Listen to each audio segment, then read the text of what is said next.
रात के ठीक 9 बजे सेलम रेलवे स्टेशन से एक पैसेंजर ट्रेन धीरे धीरे रफ्तार पकड़ती है। नाम है सेलम चेन्नई एक्सप्रेस। आम यात्रियों के लिए यह एक रोज की रात जैसी ही थी, लेकिन इस ट्रेन के 2 सील बंद कोचों में कुछ ऐसा रखा था जिसकी कीमत पूरे शहरों को हिला सकती थी। 362 करोड़ रुपए नकद, 226 लकड़ी के बंद बक्सों में नोट, बैंक की सील लगी हुई और ठीक बगल के कोच में हथियारों से लैस पुलिस पहरा दे रही थी। सब कुछ सुरक्षित लग रहा था, कम से कम नीचे से देखने पर। ट्रेन अंधेरी रात में आगे बढ़ती रही, पहिए पटरियों पर दौड़ते रहे और उसी दौरान किसी ने ऐसा काम किया जो आज भी पुलिस फाइलों में नामुमकिन लिखा जाता है। जब ट्रेन चल रही थी, जब नीचे पुलिस थी, जब दरवाजे सील थे, तब ट्रेन की छत काटी गई। कोई ऊपर चढ़ा, किसी ने वेल्डिंग की और किसी तरह कोच के अंदर उतरकर बक्सों तक पहुंच गया। सवाल ये है, चलती ट्रेन में बिना किसी को भनक लगे यह सब कैसे हुआ? भारत में रोज लाखों नोट लोगों के हाथों से गुजरते हैं, लेकिन हर नोट की एक उम्र होती है। समय के साथ कुछ नोट फट जाते हैं, गंदे हो जाते हैं, उन पर लिखा पड़ी हो जाती है या वे चलन के लायक नहीं रहते। ऐसे नोटों को बैंकिंग भाषा में सोइल्ड और म्यूटिलेटेड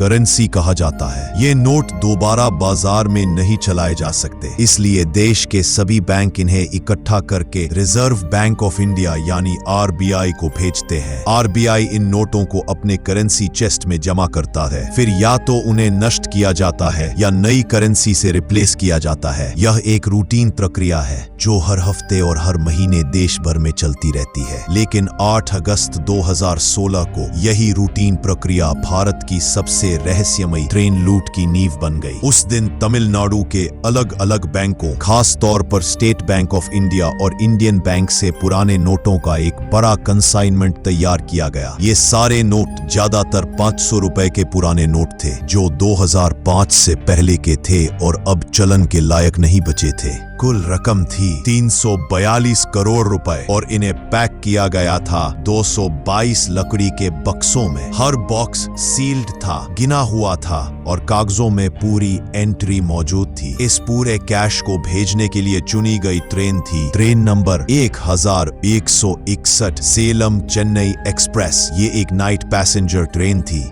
जो रोजाना सेलम से रात के वक्त चलकर सुबह चेन्नई एगमोर पहुंचती थी। 8 अगस्त की रात भी ट्रेन अपने तय समय पर सेलम स्टेशन से रवाना हुई। आम यात्रियों के लिए यह एक सामान्य यात्रा थी। लोग अपने अपने कोच में सोने की तैयारी कर रहे थे। कोई मोबाइल देख रहा था, कोई खिड़की से बाहर अंधेरे को। लेकिन ट्रेन के एक खास हिस्से में एक पार्सल कोच ऐसा था जिसमें कोई यात्री नहीं था, सिर्फ वही 222 बॉक्स और उनके भीतर 342 करोड़ रुपए रखे थे। 8 अगस्त 2016 की रात, घड़ी लगभग 9:30 का वक्त दिखा रही थी जब सेलम चेन्नई एगमोर एक्सप्रेस धीरे धीरे सेलम स्टेशन से आगे बढ़ी। प्लेटफॉर्म पीछे छूट रहा था, इंजन की आवाज तेज हो चुकी थी और ट्रेन अपनी तय रफ्तार पकड़ चुकी थी। इससे कुछ देर पहले ही 226 लकड़ी के बक्से पार्सल कोच में लोड किए जा चुके थे। हर बॉक्स सील था, हर नंबर दर्ज था। पास के कोचों में आरपीएफ के जवान और एक स्पेशल सुपरवाइजरी टीम तैनात थी। बाहर से देखने पर सब कुछ बिल्कुल कंट्रोल में लग रहा था, लेकिन यही वो पल था जब कहानी का दूसरा चेहरा जिंदा होने लगा। ट्रेन जैसे जैसे सेलम से आगे बढ़ी, इलाका बदलने लगा, रोशनी कम होती गई, स्टेशन छोटे होते गए और फिर आया वो स्ट्रेच सेलम से वृद्धाचलम। जैसे ही ट्रेन इस हिस्से में दाखिल हुई, एक बेहद अहम बदलाव हुआ। ऊपर से इलेक्ट्रिक ओवरहेड वायर गायब हो गए। अब ट्रेन पूरी तरह डीजल इंजन पर थी। रफ्तार थोड़ी कम, आवाज भारी और आसपास लगभग सन्नाटा। और इसी सन्नाटे में ट्रेन की छत पर कुछ परछाइयां उभरी।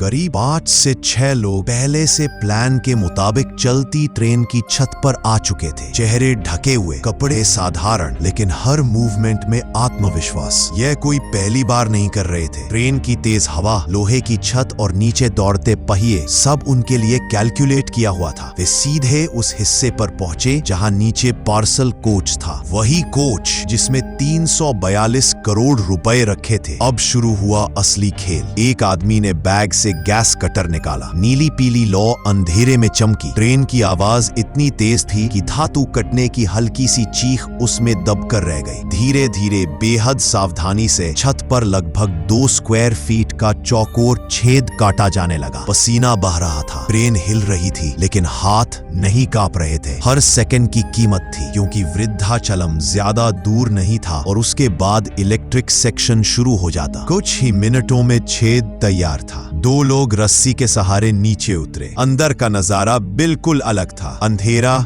गर्म हवा, लकड़ी के बक्सों की कतारें, ना कोई खिड़की ना कोई आवाज, बस बक्सों पर लगी सरकारी सीलें और नंबर। उन्हें पक्का पता था कि किस बॉक्स में कितना पैसा है। ये कोई अंदाजा नहीं था, ये इनसाइड लेवल प्लानिंग थी। उन्होंने सीधे बॉक्स नंबर 20 को टारगेट किया। सील तोड़ी गई, ढक्कन खुला। अंदर 500 रुपए के नोटों की गड्डियां थी। गिनती पहले से पता थी, 80,000 नोट गुना 500 यानी 4 करोड़ रुपए। बिना समय गवाए गड्डियां कपड़े में लपेटी गईं। इसके बाद अगला निशाना था बॉक्स नंबर 16। यहाँ थे 35,000 नोट यानी 1 करोड़ 75 लाख रुपए। ये बॉक्स भी खाली कर दिया गया। 2 और बॉक्स आंशिक रूप से खोले गए लेकिन उन्हें छोड़ दिया गया। या तो वक्त कम था या तय लिमिट पूरी हो चुकी थी। यही बात इस लूट को अलग बनाती है। 342 करोड़ में से सिर्फ 5 करोड़ 75 लाख से 5 करोड़ 78 लाख रुपए उठाए गए। न कोई लालच न जल्दबाजी। ये एक कैलकुलेटेड एक्सट्रैक्शन था, पूरी तरह मिशन ओरिएंटेड। इसके बाद पैसों को नीचे से ऊपर पहुंचाने की बारी थी। अंदर मौजूद लोग गड्डियों को लुंगी और मोटे कपड़ों में कसकर बांधते गए। ऊपर छत पर खड़े साथी रस्सी के जरिए बंडल खींचते रहे। छत पर आने के बाद ये बंडल ट्रेन के किनारे से नीचे उस जगह फेंके गए जहां पहले से ग्राउंड टीम मौजूद थी। ये सब वृद्धाचलम से थोड़ी दूरी पहले किया गया ताकि ट्रेन की स्पीड कम हो और नीचे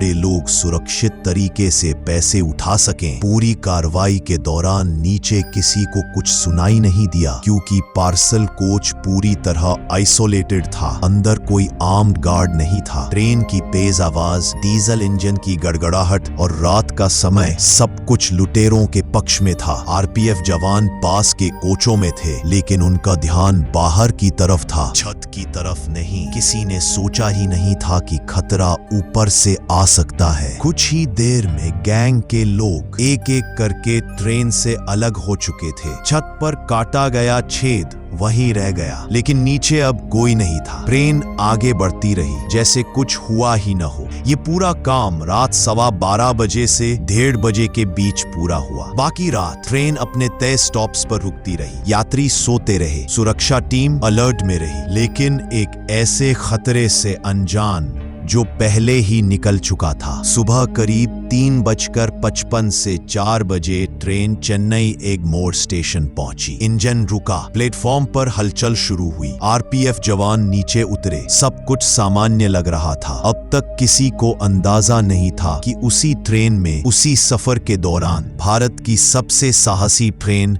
हाइस्ट हो चुकी थी। सुबह का वक्त था। घड़ी लगभग 10:55 दिखा रही थी जब आरबीआई के अधिकारी चेन्नई के रेलवे यार्ड पहुंचे। ट्रेन कई घंटे पहले आ चुकी थी लेकिन सॉइल करेंसी उतारने की प्रक्रिया हमेशा तय समय और तय प्रोटोकॉल से होती है। बाहर से सब कुछ सामान्य लग रहा था। वही सीलबंद पार्सल कोच, वही सरकारी टैग, वही कागजी औपचारिकताएं। जैसे ही पार्सल कोच का ताला खोला गया, माहौल 1 सेकंड में बदल गया। अंदर घुसते ही सबसे पहले जो चीज दिखी उसने सबको सन्न कर दिया। छत में एक बड़ा सा छेद और उसी छेद से आती तेज धूप सीधे लकड़ी के बक्सों पर गिर रही थी। कुछ पल तक कोई कुछ बोल ही नहीं पाया। फिर नजर नीचे गई। कई बक्सों के ढक्कन टूटे हुए थे, कुछ आधे खुले थे और फर्श पर 500 रुपये के पुराने नोट बिखरे पड़े थे। कहीं गड्डियां फटी हुई थी, कहीं सिर्फ कागज बचे थे। यह साफ था अंदर कोई आया था और खाली हाथ नहीं गया था। कुछ ही मिनटों में यार्ड में पैनिक फैल चुका था। आरबीआई अधिकारियों ने तुरंत अपने सीनियर अफसरों को फोन किया। रेलवे पुलिस, आरपीएफ और लोकल लोकल प्रशासन को अलर्ट किया गया। पूरा यार्ड सील कर दिया गया। ट्रेन को आगे ले जाने की अनुमति रोक दी गई। जो कर्मचारी अंदर बाहर थे सबको वहीं रुकने का आदेश मिला। सवाल सिर्फ एक था, कितना गया है। जल्दी जल्दी गिनती शुरू हुई। बॉक्स नंबर चेक किए गए। लोडिंग लिस्ट से मिलान हुआ। कुछ ही देर में तस्वीर साफ होने लगी। 4 बॉक्सों के साथ छेड़छाड़ हुई थी। उनमें से 2 पूरी तरह खाली थे और 2 आंशिक रूप से खोले गए थे। जब रकम का हिसाब सामने आया तो सबके होश उड़ गए। 5 करोड़ 75 लाख से 1 करोड़ 78 लाख करोड़ रुपए गायब थे। अब मामला सिर्फ चोरी का नहीं रहा था, यह राष्ट्रीय स्तर का सुरक्षा सवाल बन चुका था।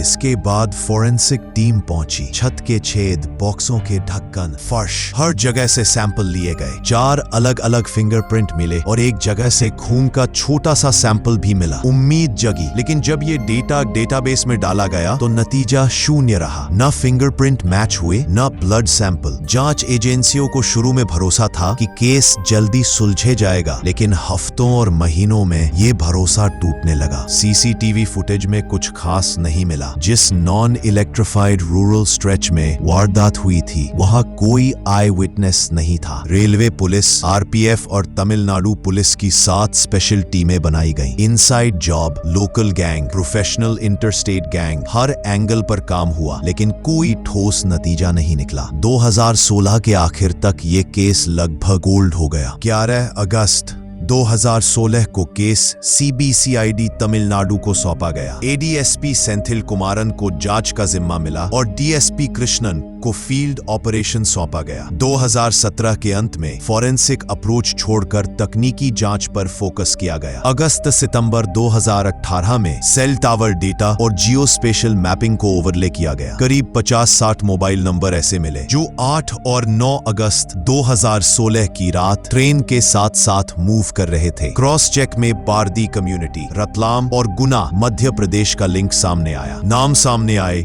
दिनेश पारदी, रोहन पारदी और उनके साथी। फिर एक नाम उभरा, मोहर सिंह, चंबल वैली का कुख्यात डकैत। 13 अक्टूबर 2018 को दिनेश और रोहन गिरफ्तार हुए। पूछताछ में पूरी योजना सामने आई। 30 अक्टूबर 2018 तक पूरी गैंग पकड़ी गई। लूट जानबूझकर सीमित रखी गई थी, समय, वजन और भागने की प्राथमिकता के कारण। जितना सुरक्षित उठा सकते थे उतना ही उठाया गया। इसके बाद कानूनी प्रक्रिया चली। पैसों की पूरी रिकवरी की कोई पुख्ता पुष्टि सामने नहीं आई। इस केस के बाद रेलवे और आरबीआई ने सुरक्षा नियम कड़े किए। आर्म्ड गार्ड, बेहतर सीलिंग, सीसीटीवी और जीपीएस ट्रैकिंग। यह केस यह साबित करता है कि कोई भी अपराध परफेक्ट नहीं होता। देर से सही, लेकिन तकनीक, धैर्य और तालमेल के साथ सच सामने आता ही है।